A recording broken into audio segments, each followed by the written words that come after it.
মুসা আলাইহিস সালাম অপলক দৃষ্টিতে তাকিয়ে দেখছিলেন। তার হৃদয়ে তখন অদ্ভুত এক মোচড় দিচ্ছিল। একাধারে আনন্দ যে এই মানুষগুলো সত্য খুঁজে পেয়েছে, অন্যদিকে কান্না যে এই পবিত্র মানুষগুলোকে ফেরাউন কি নিষ্ঠুরভাবে হত্যা করবে। ফেরাউন যখন একে একে সেই জাদুকরদের অঙ্গচ্ছেদ করছিল, তখন রক্তের প্রতিটি ফোঁটা যেন নীল নদের বালিতে মিশে গিয়ে এক করুণ আর্তনাদ তৈরি করছিল। ফেরাউনের ঘৃণা তখন শুধু মুসার ওপর সীমাবদ্ধ নেই, তা ছড়িয়ে পড়েছে প্রতিটি সত্যবাদীর ওপর।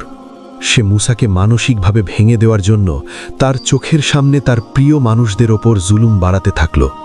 রাতের অন্ধকারে মুসা আলাইহিস সালাম নির্জনে আল্লাহর কাছে কাঁদতে লাগলেন। তার সেই কান্নার কণ্ঠ মিশরের নির্জন মরুর বাতাসে প্রতিধ্বনিত হচ্ছিল। তিনি বলছিলেন, হে আমার রব, আমি তোমার কাছে ফেরাউনের এই নিষ্ঠুরতা থেকে পানাহ চাই। ফেরাউন কি জানত, সে যাকে ঘৃণা করে শেষ করতে চাচ্ছে, আসলে সে নিজের